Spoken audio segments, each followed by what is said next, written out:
Hey y'all, this is Mia back with one of my mini hacks, and this one is in particular for white folks.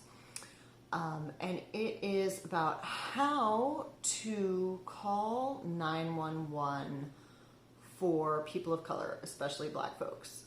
And I know some of you are thinking, wait, hold on, time out. I thought we weren't supposed to call 911 on black folks. And yes, we are not. We're not supposed to call 911 on black folks for doing things like living their life or walking down the street or selling lemonade. I'm talking about when there is a person of color, a black person in danger, injured, hurt, like clearly needs help. How do you help that person?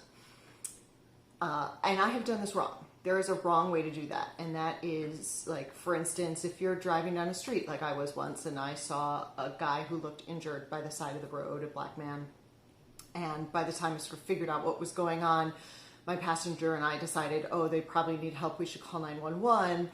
And we did, and sort of gave them an approximate location, but we don't know anything about that man or what he really needed, or if he had a good relationship with the police, or if we just put him in much more danger than he was already in. So that's what you don't want to do. You don't want to put somebody in more danger than they're already in.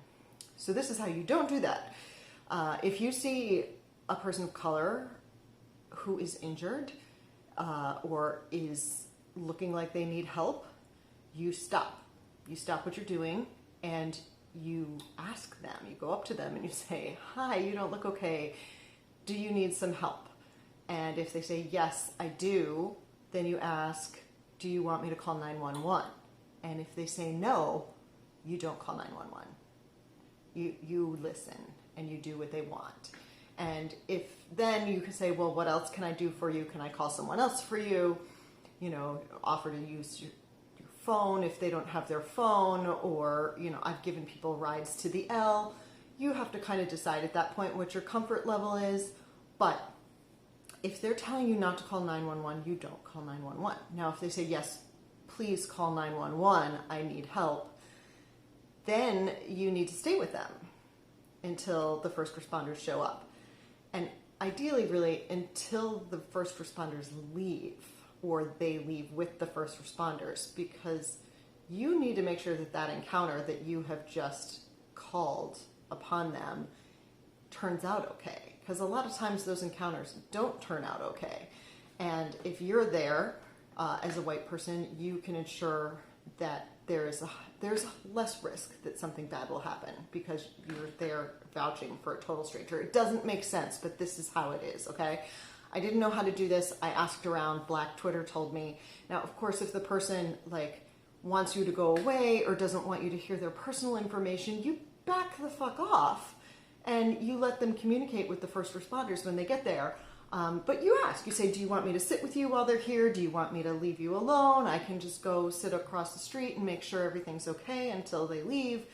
You really kind of have to listen. But if they're kind of out of it or in shock, they may not be thinking, oh no, this person actually should stay. So even if they tell you to go away, maybe you just sit at a far distance where you can't hear anything necessarily, but you can make sure that everything's all right.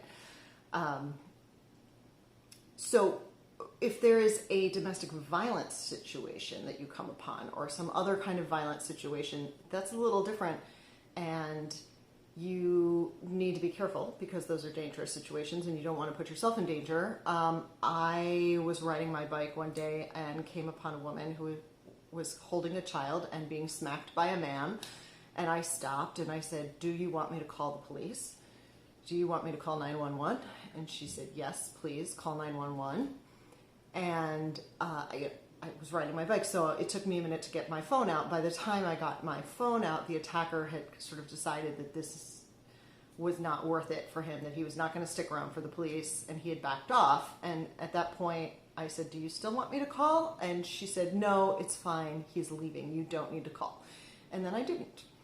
It's all about listening. That's how communication works. So, but you do need to be careful. And then, of course, if the person is unconscious and cannot communicate with you, then, or bleeding profusely, then you call 911. But then you still actually have to stay, even with the unconscious person. Like, you just need to be that good Samaritan that is there and making sure that they're fine. And that's pretty much it for today.